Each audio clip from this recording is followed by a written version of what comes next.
Everyone, स्वागत है आप सभी का लॉ एंड जुडिशरी क्लासेस में।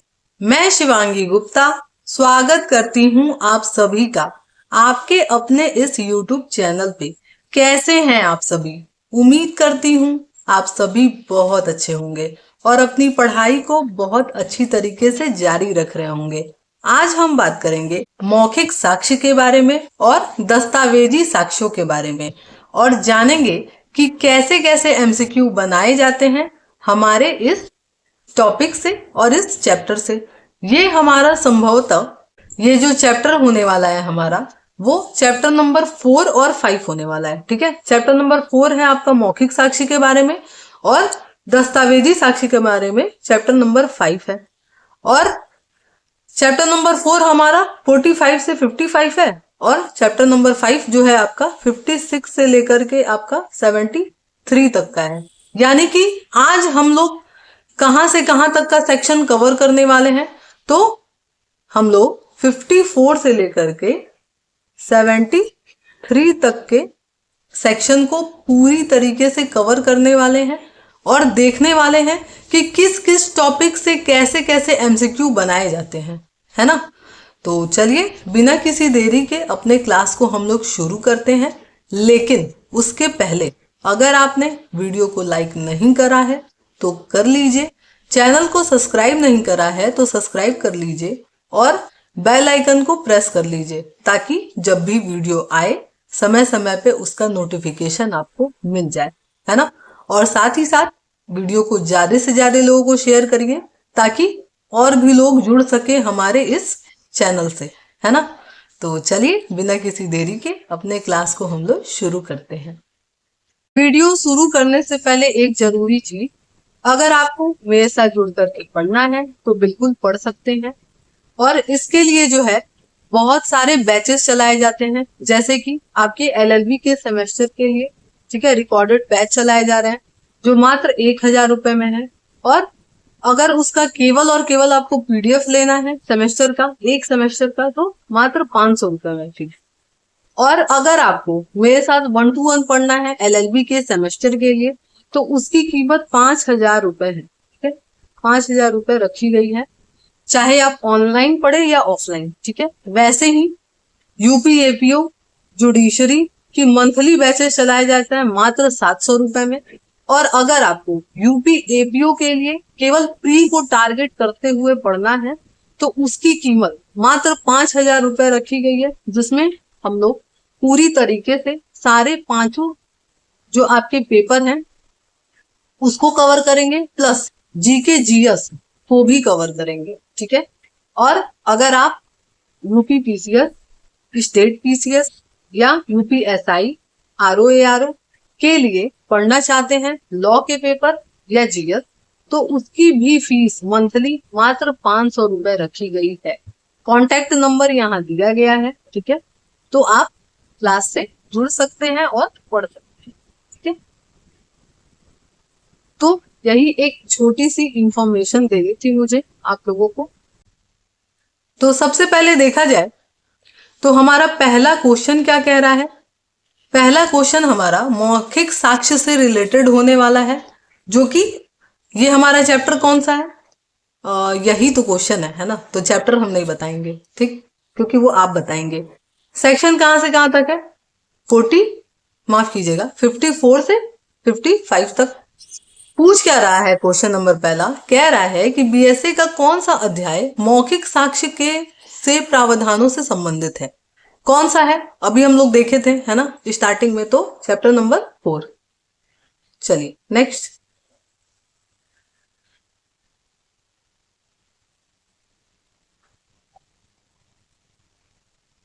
नेक्स्ट क्वेश्चन है हमारा, लिखा है बीएसए की कौन सी धारा यह प्रावधान करती है कि दस्तावेजों की अंतर्वस्तु के सिवाय सभी तथ्य मौखिक साक्ष्य द्वारा साबित किए जा सकते हैं। कौन सा सेक्शन बताता है, ये आपसे पूछ रहा है, तो कौन बताता है? 54 बताता है ना, सेक्शन 54।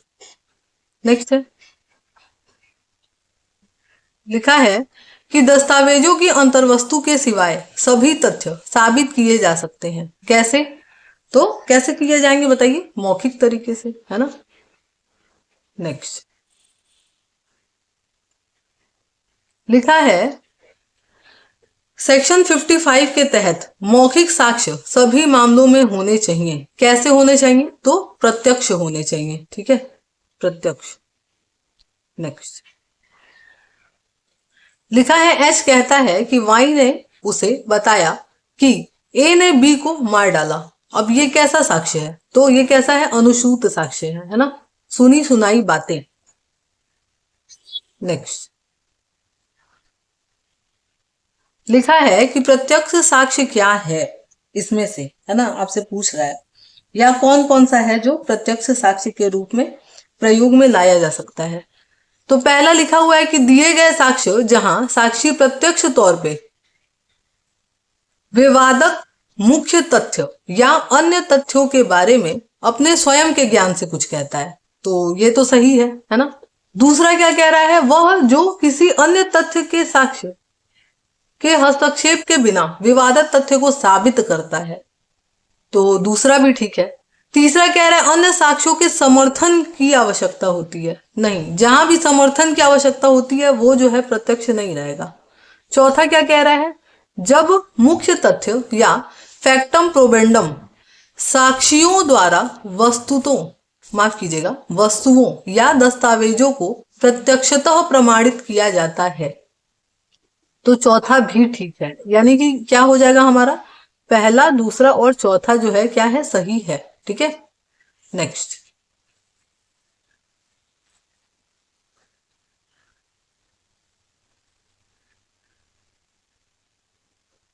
क्वेश्चन है, लिखा है बीएसए के अनुसार निम्नलिखित में से कौन सा सही है? तो बताइए कौन सा सही है?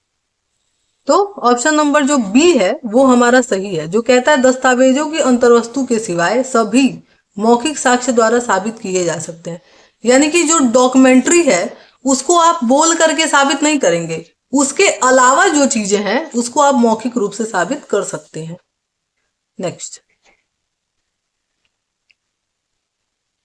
लिखा है बीएसए की निम्नलिखित में से कौन सी धारा इस सिद्धांत को मान्यता देती है कि अनुसूत साक्ष्य कोई साक्ष्य नहीं है? कौन देती है मान्यता? सेक्शन 55 देती है। नेक्स्ट है साक्ष्य विधि को रेखांकित करने वाला मुख्य सिद्धांत कौन सा नहीं है ना। तो कौन सा नहीं है?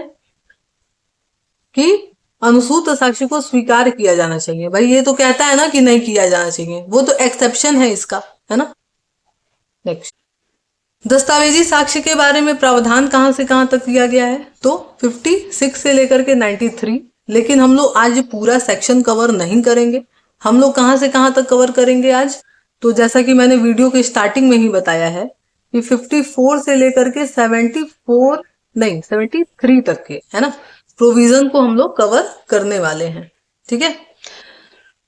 चलिए पहला क्वेश्चन देखते हैं हम लोग क्या कह रहा है। कह रहा है कि प्राथमिक साक्ष्य के बारे में, है ना। कह रहा है कि अध्याय 5 जो है वो किससे संबंधित है? तो किससे है बताइए? दस्तावेजी साक्ष्य से। नेक्स्ट लिखा है बीएसए की कौन सी धारा दस्तावेजों की अंतर्वस्तु के सबूत के संबंध में नियम निर्धारित करती है? कौन करती है? तो 56 करती है। नेक्स्ट है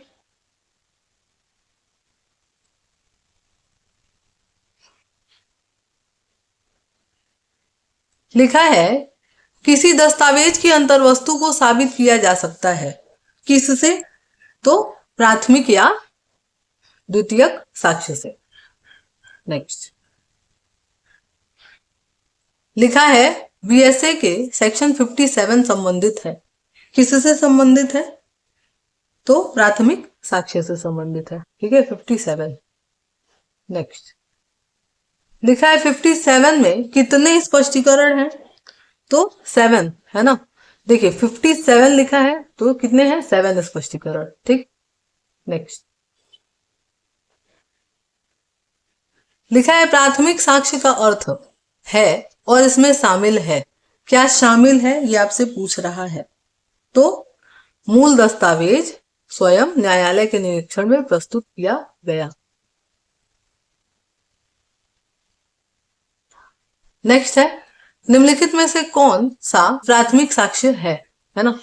कौन सा है? न्यायालय के निरीक्षण में प्रस्तुत किया गया दस्तावेज। ठीक है, नेक्स्ट लिखा है बीएसए के प्रावधानों के अनुसार निम्नलिखित में से कौन सा कथन सही नहीं है ना? पहला लिखा है कि जहां एक दस्तावेज को कई भागों में निष्पादित किया गया है तो प्रत्येक भाग दस्तावेज का प्राथमिक साक्ष्य है। सही है। दूसरा कह रहा है कि किसी दस्तावेज के प्रतिलेख को निष्पादित किया जाता है, प्रत्येक प्रतिलेख निष्पादित करने पक्षकारों के विरुद्ध प्राथमिक साक्ष्य है। ये भी सही है। तीसरा कह रहा है जहां किसी दस्तावेज के प्रतिलेख को निष्पादित किया जाता है, प्रत्येक प्रतिलेख इसे निष्पादित करने वाले पक्षकारों का प्राथमिक साक्ष्य है। प्रतिलेख फोटोकॉपी कभी भी जो है प्राइमरी एविडेंस नहीं होता है ना? चलिए ऑप्शन नंबर सी ही सही हो जाएगा। नेक्स्ट लिखा है कि जब कई दस्तावेज एक रूप में रूपांतरित प्रक्रिया द्वारा बनाए जाते हैं, जैसे कि मुद्रण, शिला मुद्रण, फोटो चित्र के मामले में, तो प्रत्येक एक रूपात्मक प्रक्रिया द्वारा बनाया जाता है तो शेष उसका क्या होगा? ये आपसे पूछ रहा है ना? तो बताइए शेष क्या होगा? उसका प्राथमिक साक्ष्य होगा। ठीक है, प्राइमरी एविडेंस होगा। नेक्स्ट लिखा है कि सेक्शन 57 के कौन से नए स्पष्टीकरण हाल ही में शामिल किए गए हैं? कहां से कहां तक के? तो आपके 4 से लेकर के जो 7 तक का स्पष्टीकरण है वो शामिल किया गया है। नेक्स्ट लिखा है जहां कोई इलेक्ट्रॉनिक या डिजिटल अभिलेख सृजित या भंडारित किया जाता है और ऐसा भंडारण एक साथ या पश्चातवर्ती रूपों से कई फाइलों में किया जाता है, ऐसी प्रत्येक फाइल क्या होगा? तो अंतर्वस्तु का प्राथमिक साक्ष्य होगा। ठीक है, कैसा होगा? प्राथमिक साक्ष्य। नेक्स्ट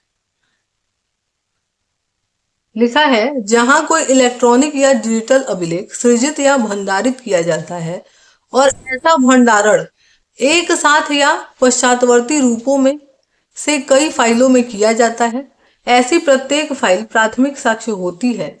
यह निम्न में से कहाँ कहा गया है ऐसा? तो कहाँ कहा गया है?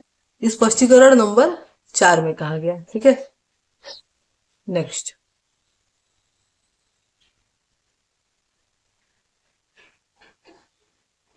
लिखा है जहां कोई इलेक्ट्रॉनिक या डिजिटल अभिलेख उचित अभिरक्षा में तैयार किए गए हैं, ऐसा इलेक्ट्रॉनिक या डिजिटल अभिलेख क्या होगा? तो प्राथमिक साक्ष्य है जब तक कि वो विवादक ना हो। लिखा है सेक्शन 57 का कौन सा स्पष्टीकरण ये कहता है कि जहां इलेक्ट्रॉनिक या डिजिटल अभिलेख समुचित अभिरक्षा में प्रस्तुत किया जाता है, ऐसे इलेक्ट्रॉनिक या डिजिटल अभिलेख के प्राथमिक साक्ष्य के रूप में विवादग्रस्त न हो। कौन बताता है?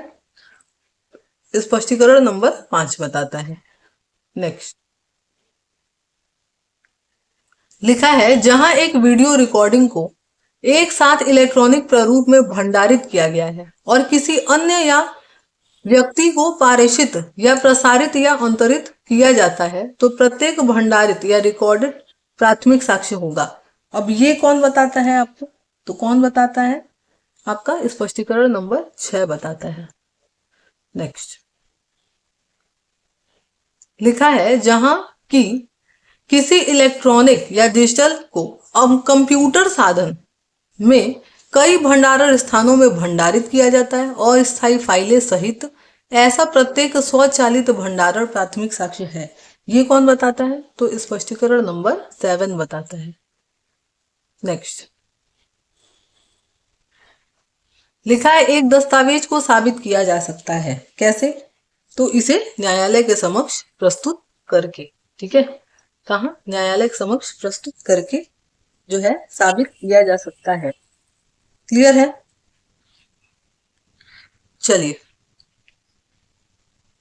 नेक्स्ट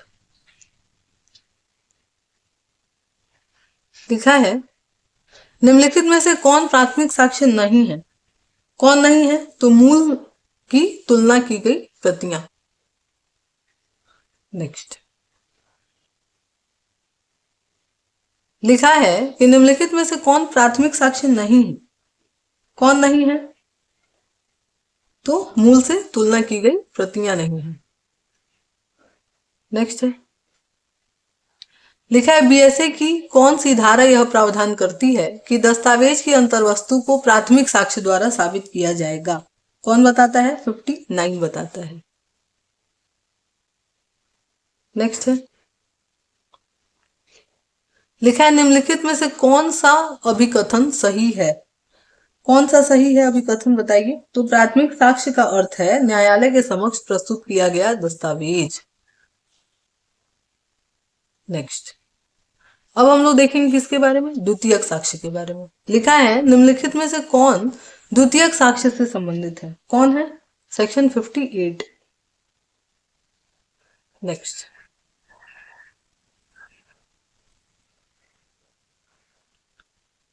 लिखा है किसी दस्तावेज की मूल से बनाई गई फोटोकॉपी क्या है? सेकेंडरी एविडेंस है ना। नेक्स्ट निम्नलिखित में से कौन सा द्वितीयक साक्ष्य नहीं है? तो कौन सा नहीं है? लिथोग्राफी नहीं है। ठीक है। नेक्स्ट मूल से बनाई गई या तुलना की गई क्या होती है? Secondary evidence. लिखा है द्वितीयक साक्ष्य में शामिल है। क्या शामिल है? तो सभी शामिल है। ठीक है, चाहे वो न्यायालय के निर्णय की प्रमाणित प्रति हो, मौखिक विवरण हो, मौखिक और लिखित स्वीकृतियां हो, सभी। लिखा है द्वितीयक साक्ष्य में शामिल है। क्या शामिल है? तो सभी शामिल है। ठीक है, सभी। नेक्स्ट लिखा है द्वितीयक साक्ष्य की ग्राह्यता प्रदान करती है। कौन सी धारा प्रदान करती है? तो आपके सेक्शन 60। नेक्स्ट है लिखा है द्वितीयक साक्ष्य ग्राह्य है ना। कब है? तो जहां प्राथमिक साक्ष्य के अप्रस्तुतीकरण का लेखा प्रस्तुत किया जाता है। नेक्स्ट लिखा है कि कौन सा द्वितीयक साक्ष्य नहीं है। कौन सा नहीं है? तो किसी ऐसे व्यक्ति द्वारा जो दस्तावेज की अंतर्वस्तु का मौखिक विवरण जिसने उसे स्वयं नहीं देखा है, क्योंकि ये क्या हो जाएगा? अनुसूत साक्ष्य हो जाएगा। लिखा है नेक्स्ट क्वेश्चन किसी दस्तावेज को देखने वाले व्यक्ति द्वारा उसकी अंतर्वस्तु का मौखिक विवरण देना क्या है? तो सेकेंडरी एविडेंस है। नेक्स्ट लिखा है किसी दस्तावेज की अंतर्वस्तु का द्वितीयक साक्ष्य तब नहीं होगा जब, कब नहीं होगा? जब मूल को ही अग्राह्य पाया गया। जब आपका प्राइमरी एविडेंस ही गलत है तो सेकेंडरी एविडेंस कैसे दिया जा सकता है उस बारे में। नेक्स्ट लिखा है दस्तावेज से संबंधित द्वितीयक साक्ष्य दिया जा सकता है। किस मामले में? तो सभी मामले में। जब मूल विरोधी के कब्जे में है, जब उसकी अंतर्वस्तु का अस्तित्व विरोधी पक्षकार ने स्वीकार किया है, या न्यायालय पहुंच के बाहर अधिकार क्षेत्र है, सभी। ठीक है।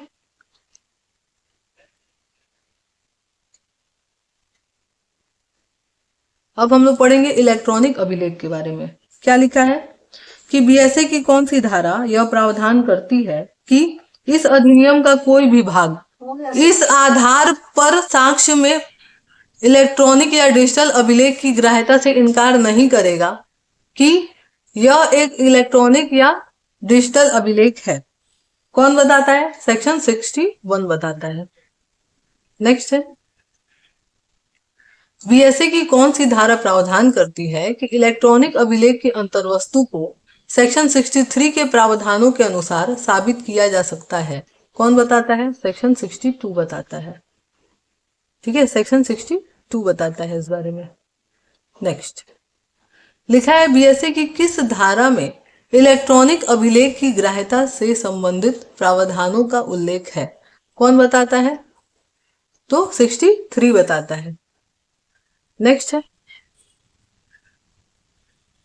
लिखा है सेक्शन 63 3 क्लॉज 1 के प्रावधानों है कि निम्नलिखित में से किसमें शामिल कोई जानकारी एक दस्तावेज मानी जाएगी? किसमें? तो सभी में, है ना, उपयुक्त सभी। नेक्स्ट लिखा है यह धारणा कि कंप्यूटर आउटपुट को कंप्यूटर द्वारा उत्पादित माना जाएगा और उसमें निहित है। कौन सी धारा बताती है? तो 63 का क्लॉज बी सब क्लॉज, माफ कीजिएगा, सेक्शन 63 का clause 5 sub clause B. Next लिखा है सेक्शन 63 का क्लॉज 5 सब क्लॉज बी के तहत एक कंप्यूटर आउटपुट को कंप्यूटर द्वारा उत्पादित माना जाएगा, है ना। कैसे? तो कह रहा है क्या इसका उत्पाद प्रत्यक्ष तौर पे किया गया? दूसरा कह रहा है क्या इसका उत्पाद किसी प्रयुक्त उपकरण के माध्यम से किया गया था? तीसरा है कह रहा है क्या इसका उत्पाद प्रत्यक्ष तौर पे किया गया था या मानवीय हस्तक्षेप से किसी उपयुक्त उपकरण से किया गया था? और चौथा, क्या इसका उत्पाद प्रत्यक्ष तौर पर किया गया था या किसी उपयुक्त उपकरण के माध्यम से? तो क्या हो जाएगा? Option number C. नेक्स्ट लिखा है कि बीएसए में कंप्यूटर आउटपुट के संबंध में शर्त दस्तावेज के तौर पर साक्ष्य में रूप में ग्राह्य होगी। कौन सा सेक्शन बताता है? 63 का क्लॉज नंबर 2।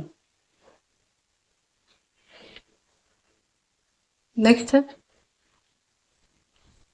लिखा है कि किस धारा में इलेक्ट्रॉनिक अभिलेख की ग्राह्यता हेतु प्रमाण पत्र संबंधी उपबंध है ना। कौन बताता है? तो आपका सेक्शन 63 का क्लॉज नंबर 4। नेक्स्ट लिखा है कि बीएसए के सेक्शन 63 का क्लॉज नंबर 4 प्रमाण पत्र के निम्नलिखित शामिल होगा। क्या शामिल होगा? तो पहला कहला इलेक्ट्रॉनिक अभिलेख की पहचान पत्र के लिए साक्ष्य के रूप में किए गए कथन, उसके जो अभिलेख तैयार किए गए हैं उसका विवरण, या जो भी सुसंगत उपकरण के संचालन उसके संबंध में जो भी उत्तरदायित्व अधिकारी के पद बैठे हुए हैं उसके व्यक्ति के हस्ताक्षर, तो सभी, ठीक है, उपयुक्त सभी। नेक्स्ट लिखा है बीएसए की किस धारा में सूचना पेश करने के नियमों से संबंधित प्रावधान है? कौन सा सेक्शन है? तो 64 है। नेक्स्ट है किस धारा में दस्तावेज पर हस्ताक्षर करने वाले कथित व्यक्ति के हस्ताक्षर या लिखावट के संबंध में सबूत के बारे में बताता है? कौन? 65। नेक्स्ट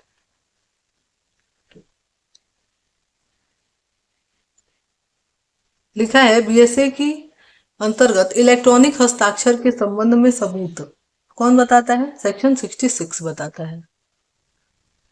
नेक्स्ट है अब हम लोग देखेंगे क्या दस्तावेजों के निष्पादन का सबूत, है ना। और ये हमारा आज के एमसीक्यू वाले टॉपिक का मतलब लेक्चर का लास्ट टॉपिक होने वाला है। क्या लिखा है कि विधि द्वारा अनुप्रमाणित किए जाने वाले दस्तावेजों को निष्पादित के सबूत के संबंध में प्रावधान किस धारा में है? तो कहाँ है? सेक्शन 67 में है। नेक्स्ट लिखा है पंजीकृत वसीयत के निष्पादन को साबित करने के लिए क्या होना चाहिए? तो कम से कम एक प्रमाणित साक्षी को बुलाना आवश्यक है, ठीक है। नेक्स्ट लिखा है बीएसए के तहत विधि द्वारा अनुप्रमाणित किए जाने वाले दस्तावेज को बुला करके साबित किया जा सकता है। किसको? तो साक्ष्य देने के लिए साक्षियों को और कम से कम एक को, ठीक है। नेक्स्ट लिखा है एक पंजीकृत दस्तावेज को प्रस्तुत करण को साबित करने के लिए साक्ष्य प्रमाणित करना आवश्यक नहीं है यदि। कब नहीं है आवश्यक?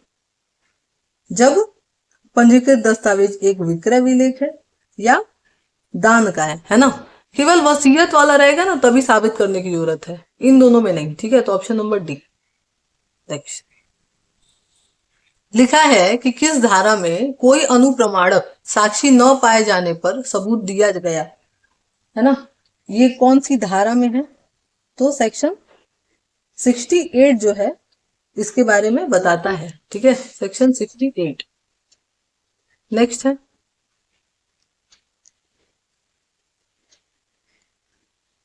लिखा है यदि कोई अनुप्रमाणन साक्षी नहीं मिलता है तो यह साबित किया जाना चाहिए कि, क्या साबित किया जाना चाहिए? साक्ष्य देने वाले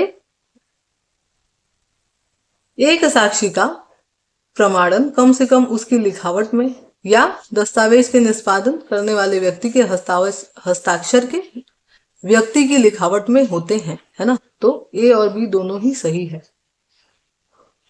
नेक्स्ट,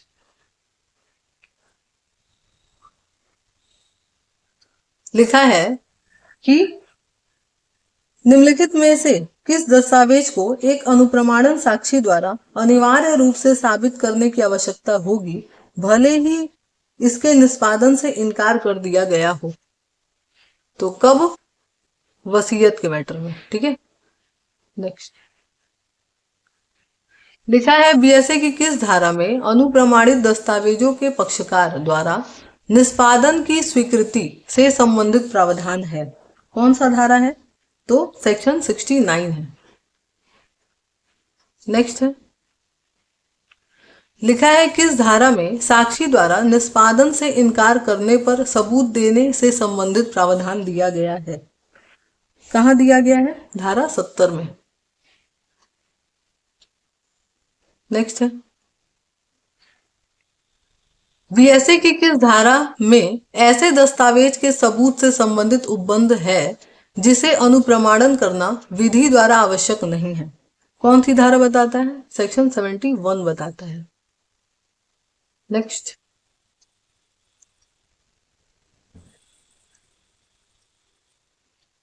नेक्स्ट लिखा है हमारा लेख, हस्ताक्षर आदि का सबूत। लिखा है बीएसए के किस प्रावधान के तहत कोई न्यायालय किसी व्यक्ति के लेख की तुलना में कोई शब्द या अंक लिखने का निर्देश दे सकती है? कब? सेक्शन 72 के अंतर्गत। नेक्स्ट है,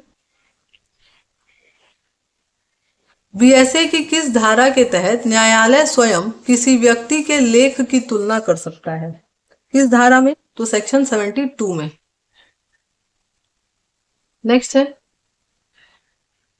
बीएसए की किस धारा के अंतर्गत डिजिटल हस्ताक्षर के सत्यापन का सबूत दिया जाता है? कहां? सेक्शन 73 में। तो चलिए आज का हमारा पूरा जो भी हम लोगों ने एक टारगेट बनाया था कि सेक्शन 54 से 73 तक का कंप्लीट करेंगे, वो हो चुका है ना। और उम्मीद करते हैं कि आपको अच्छा भी लगा होगा आज का सेशन।